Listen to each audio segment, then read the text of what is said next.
BBA, BCA, BCom computer కోర్సులో 100% placement లభించే ఏకైక డిగ్రీ కాలేజ్ కూకట్పల్లిలోని i3 డిగ్రీ కాలేజ్ 8367215215. నమస్తే రమగారు. నమస్తే జయ.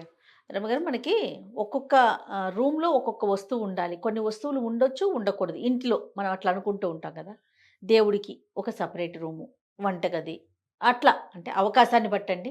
అందరికి అవకాశాలు ఉండకపోవచ్చు. ఉన్నదాన్ని బట్టి ఈ రూమ్లో ఈ వస్తువుని పెట్టుకోవాలి, ఈ రూమ్లో ఈ వస్తువుని పెట్టుకోకూడదు, ముఖద్వారానికి ఇవి ఉండాలి, ఇట్లా మాట్లాడుకుంటాం.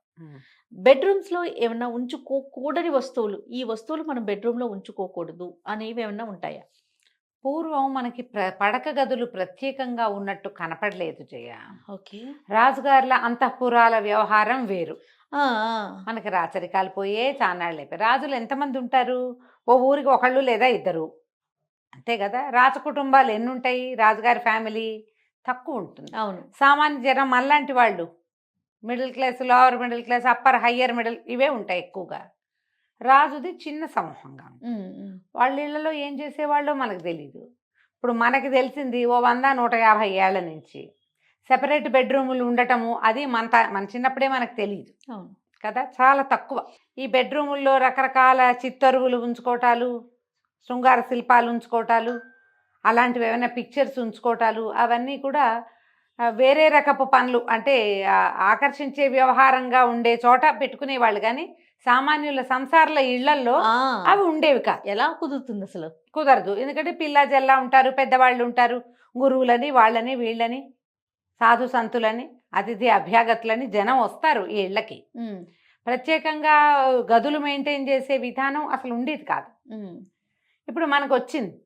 ఎంత చిన్న ఇదైనా ఒక single bedroom, double bedroom, triple bedroom, ఒక ఓన్లీ సింగిల్ బెడ్రూమ్ మీరు అన్నట్టుగా ఒకటే బెడ్రూమ్ అంతే. అట్లా కూడా వచ్చేసింది కదా. వచ్చింది 3 గదులు, ఒక హాలు, బెడ్రూము, కిచెను అందరికీ సామాన్యంగా కనపడుతుంది. ఒక రూమ్లోనే లేదా 2 గదుల్లోనే ఉండే వాళ్ళు కూడా ఉన్నారు. ఆ ఒక రూమ్లో అంటే ఓ మంచం అందులోనే ఉంచుకుంటాం. ఇది వరకు మంచాల సంస్కృతి కూడా లేదు. క్రమంగా మనకి ఒక బెడ్ ఉండటం అనేది పర్మనెంట్గా, బెడ్కి ఒక ప్లేస్ ఉండటం అనేది వచ్చేసింది. కనీసం ఒక 70% పీపుల్ ఇలా ఉన్నారు. మరీ చిన్న కుటుంబాలు అయితే చెప్పలేం, కానీ అవును, చాపలు గీపలు ఏవో వేసుకోవటం, మంచాలు ఎత్తి పెట్టుకునే మంచాలు ఉంటాయి. సాధారణంగా ఒక 50-70% ఇళ్లలో ఖచ్చితంగా ఒక్క బెడ్ అయినా వేసి ఉన్నది ఉంటుంది. ఇప్పుడు ఆ బెడ్ ఎక్కడుందో అదే కదా బెడ్రూమ్ అనుకోవాలి, అంతేగా కదా. మళ్ళీ దీనికి వాస్తులు ఉంటాయి. ఇందులో పెద్దవాళ్ళు, కుటుంబ పెద్ద నైరుతిలో ఉండాలి, పిల్లలు ఏదో వాయువ్యం ఏవో చెప్తారు పెద్దవాళ్ళు. ఈ రకంగా పోతుంది అనుకో. ఒక బెడ్ రూము అనగానే ఇందులో ఏం పెట్టాలి, ఏం పెట్టకూడదు మనకేం తెలియదు, ఏదో చేస్తాం, మనకు అదే ఉంది ఆ గది. మన ఇంటికి ఎవరో వస్తారు, అయ్యో పడుకునే చోటు ఇవి పెట్టకూడదు అని చెప్తారు. వెంటనే మనకి బెడ్రూమ్లో ఏం పెట్టాలి అని ఒక క్వశ్చన్ వస్తుంది. అంతే, ఏం పెట్టకూడదు. సాధారణంగా ఒక 3-4 వాక్యాలే 3-4 విషయాలు ఏవి, ఎవరి అవకాశాన్ని బట్టి వాళ్ళు చేసుకుంటాం. మనకి ఇంతే గది ఉంది, మనము ఇక్కడే అద్దం పెట్టుకోగలుగుతాము, ఇక్కడే బీరువా పెడతాము, ఇక్కడే దైవారాధన ఏదో ఉంది, దేవుడు ఉన్నాడు మనకి, లేదా ఒక పటం ఉంది, ఇక్కడే మనం వాల్ క్లాక్ పట్టుకోగలుగుతాము. అలాంటప్పుడు పెద్ద చేసేదేం లేదు, చిన్న చిన్న మార్పులు చేసుకోవాలి. మన మంచం అద్దంలో కనపడకూడదు అంటారు. అద్దం ఉండొచ్చు బెడ్రూమ్లో, ఓహో, ఆ బెడ్రూమ్లో ఉన్న అద్దం పక్కకు ఉండాలి. మంచాన్ని అద్దంలో చూసుకునేలాంటిది ఉండకూడదు, పనికిరాదు. ఇప్పుడు మంచాలకే పూర్వం పందిరి మంచాలకే అద్దం బిగించి ఉండే విధానం ఉండేదట. ఇవి సంసార్ల ఇళ్లలో ఉండేవి కాదన్న మాట కూడా ఒకటి ఉండేది. ఇష్టమని చేయించుకునేవాళ్ళు. ఒక్కొక్కళ్ళు ఏంటంటే షాకీన్గా ఉంటారు కదా, అది చెప్పలేం. కానీ మనకి పెద్దవాళ్ళు చెప్పేది అద్దంలో మంచం కనపడకూడదు, ఒక బేసిక్ రూల్ అది. ఓకే, ఒకటి. రెండోది వాల్ క్లాక్, గడియారం, సమయం సూచించేది. మంచానికి ఎదురుగుండా మంచం మీద పడుకున్నవాడు కళ్ళు తెరిస్తే గడియారం కనపడేలాగా వద్దు.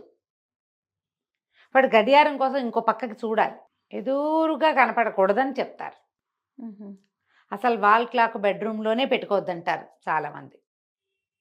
చాలా వాస్తు పుస్తకాల్లో కనపడుతుంది గడియారం పెట్టుకోవద్దు అని. మనకి అలారం పెట్టుకోవాలి కదా, పొద్దున్నే టైం తెలియాలి కదా. ఈ ప్రశ్నలన్నీ ఉంటాయి కదా, మనకి ఉంటాయి ప్రశ్నలు.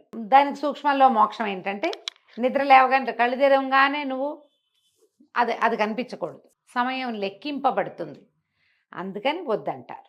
హుహు. ఇది రెండోది.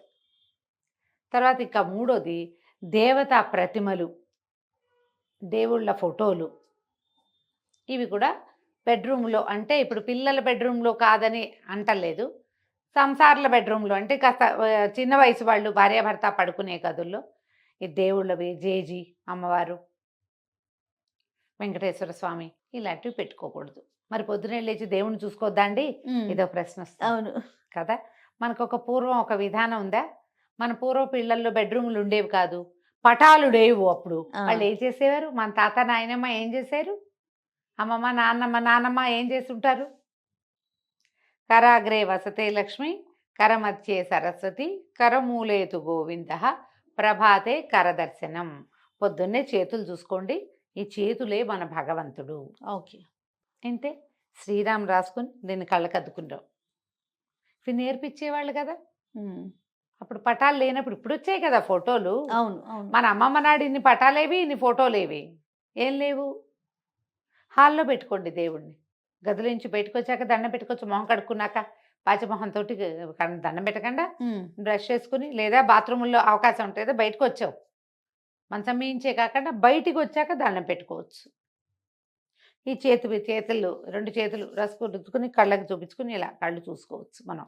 చేతులు చూసుకోవచ్చు. అందుకని సాధారణంగా ఏ దేవుళ్ళ చిత్రపటాలు పెట్టుకోవద్దు అని చెప్తారు. ఓకే. ఫ్యామిలీ ఫోటోస్ పెట్టుకుంటున్నారు ఇట్లా 5, 6 ఫోటోలు. హ్మ్. 5, 6 రకాల అద్దాల్లో పిల్లల జెల్లా కనపడేటట్టుగా ఓ ఫ్యామిలీ ట్రీ ఇవి పెట్టుకుంటున్నాం కదా! ఇది పెట్టొద్దంటారు. ఓహ్! ఎవరెవరి విధానాన్ని బట్టి అంటే వాళ్ళకి అవకాశం కూడా ఒకటి ఉండాలి కదా జయ. అంతే కదండీ. అవకాశం ఉండాలిగా. అందుకని వీటిని ఈ కొంచెం చిన్నవి పాటిస్తే కొన్ని రకాల సమస్యల నుంచి మనం బయటపడతామని చెప్తారు. హ్మ్. తర్వాత పీకాక్ బొమ్మలు ఉండకూడదని విన్నా. పీకాకు బొమ్మలు కాదు. పటాలు పోనీ పీకాకు ఇవి పెట్టుకోవచ్చు. ఏమంటారు నెమలి దాన్ని? ఈకలు పెట్టొచ్చు. నెమలీకలు పెట్టుకోవచ్చు. నెమలీక ఉంచుకోవచ్చు. ఆ! నెమలీకను చూడడం వల్ల నిద్రలేచాక పడుకునేటప్పుడు గానీ, నిద్రలేచాక నెమలీకను చూడడం వల్ల కొన్ని రకాల గ్రహదోషాలు తొలగుతాయి. భార్యాభర్తల మధ్య సఖ్యత పెరుగుతుందని మరి లేటెస్ట్‌దేమో అది. కానీ కనపడుతున్నాయి ఈ వాక్యాలు. ఈకలు నెమలి ఈకలు కాదు రమ్మగారు. ఆ! నెమలి పిక్చరు. పిక్చరా? ఆ! ఎందుకు నెమళ్ళ పిక్చర్‌లు పెట్టుకోవాలా అసలు మనం గదిలో? ఎవరో చెప్పారు పెట్టుకోకూడదని. ఎవరు పెట్టుకుంటారు జయ అసలు? అంటే ఏదో ఇప్పుడు వాల్ పేపర్స్ అని ఇట్లా వస్తున్నాయి కదండీ లేటెస్ట్‌గా. హ్మ్. వాటికి వాల్ డెకర్స్‌కి వాటికి నెమలిని పెట్టుకోకూడదు అనేది విన్నా నేను. అలాగా? హ్మ్. అంత పరిజ్ఞానం లేదు నాకు. మీ దాకా రాలేదు. నా దగ్గర నెమలి పింఛం పెట్టుకోమంటారు. మనం కూడా ఒక వీడియోలో చెప్పాం. నెమలి అవును. పించాలు చూడడం వల్ల కొన్ని రకాల గ్రహ దోషాలు తొలగుతాయంటారు. అవకాశం ఉంటే పెట్టుకోండమ్మా. లేకపోతే లేదు. పడుకునేటప్పుడు విష్ణునామ స్మరణ చేసుకోండి. అంతే. కృష్ణ అనుకోండి. ఆంజనేయ స్వామిని తలుచుకోండి. లేదా రామ అనుకోండి. మంచిది. లేవగానే ఓసారి రామ అనుకోండి. మీరేమన్నా చూసటాలు, చూడకపోవటాలు ఏమీ లేవు ఇహ. నోరే అంతే. మన బ్రెయిన్ యాక్టివ్‌గా అయిపోతుంది. ఆ పనులు చెయ్యొచ్చు. ఈ జంతువుల బొమ్మలు అవి పెట్టుకోరు బెడ్‌రూమ్స్‌లో. హుహు. కుక్కలు, హ్మ్. హ్మ్. పులులు, సింహాలు, పిల్లులు, ఆహా! 2 కుందేళ్ల బొమ్మలు అవి పెట్టుకోరు జనరల్‌గా. ఓకే. వైల్డ్ యానిమల్స్ అవి పెట్టుకోకూడదు. ఇప్పుడు భార్యాభర్త సఖ్యతగా ఉండవలసింది కదా జయ! బెడ్‌రూమ్ అంటే. అంతేగా? అంతే. ఈ సఖ్యత మీదే వీళ్ళ కుటుంబం మొత్తం ఆధారపడి ఉందా లేదా? జీవితం అంతా ఆధారపడి ఉందా? ఇక్కడ నీకు ప్రశాంతతని కలిగించాలి. సుఖవంతమైన నిద్ర, ఉండాలి. శుభ్రమైన పక్కలు, కాళ్ళు చేతులు కడుక్కోవటం, కాళ్ళు కడుక్కోవటం, తడి కాళ్ళతో మంచం ఎక్కి పడుకోకుండా కాళ్ళు తుడుచుకోవటం, హ్మ్. కాళ్ళు తుడుచుకొని పడుకోవాలి. ఏదో కృష్ణరామ అనుకోవటం. దేవుణ్ణి తలుచుకుని పడుకుంటాం, ప్రేయర్ చేసి పడుకుంటారు కదా! నిద్రపోయేటప్పుడు ఒక మాట దైవనామస్మరణ చేసుకోవటం. ఇలాంటివి మంచివి. ఇప్పుడు బెడ్‌రూమ్‌లో మీకేవో చాయిస్‌లుంటాయి బోలెడన్ని. ప్రతి వాళ్ళకి ఉంటాయి కదమ్మా! ఏవో ఇవి ఉండాలి, అవి ఉండాలి, కలర్‌ఫుల్‌గా ఉండాలి. మీ చాయిస్ అంతా మీరు ప్లాన్ చేసుకోవచ్చు. ఎందుకంటే మన జీవితం మనం హాయిగా ఉండే ప్లేస్ కదా ఆ! అది. దీంట్లో ఏమైనా ముందు వెనకలు ఉన్నాయి. ఏదైనా జరుగుతోంది ఇబ్బందిగా ఉన్నప్పుడు అక్కడ ఈ కరెక్షన్స్ తీసుకోండి హాయిగా. అంతే. ఈ కాస్త కొంచెం గాలి వెలుతురు రావాలి గదుల్లో. ఎప్పుడు ఇది చూసుకోవాలి కదా, దుమ్ము లేకుండా ఉంచుకోవాలి, శుభ్రంగా ఉంచు. శుభ్రంగా ఉంచుకోవాలి. ఎందుకంటే మనం అక్కడ పడుకుంటాం. ఉమ్, రాత్రిళ్ళు మనకి సఫికేషన్ అవి రాకూడదు కదా, ఎక్కువ బాగా విప్పేసిన బట్టలు ఉంచుకోవద్దు, విప్పిన బట్టలు ఉంచొద్దు బెడ్రూముల్లో. వాషింగ్ వేసేయండి, వాటికి ఒక ప్రత్యేకంగా బిన్ పెట్టి బయట ఎక్కడైనా పెట్టుకోండి. ఇలాంటి కొన్ని విధానాలు కనుక మనం పాటించగలిగితే బాగుంటుంది. బెడ్ సైడ్ బుక్స్ ఉండొచ్చు, మంచిదే, ఉహు, పుస్తకాలు ఉండొచ్చు. కుదిరితే పక్కన 2-3 మంచి పుస్తకాలు పెట్టుకోండి మంచం పక్కన. ఇప్పుడు మంచం వెనకాల వచ్చిన ర్యాక్ లాగా వచ్చి పుస్తకాలు అందులో సర్దే మోడల్స్ కనపడుతున్నాయి. అవును, పెట్టుకోవచ్చు. ఆ ర్యాక్ అంతా శుభ్రంగా దుమ్ము లేకుండా ఉంచుకొని, డస్ట్ మైట్స్ లేకుండా ఉంచుకుంటే బాగుంటుంది. అవును.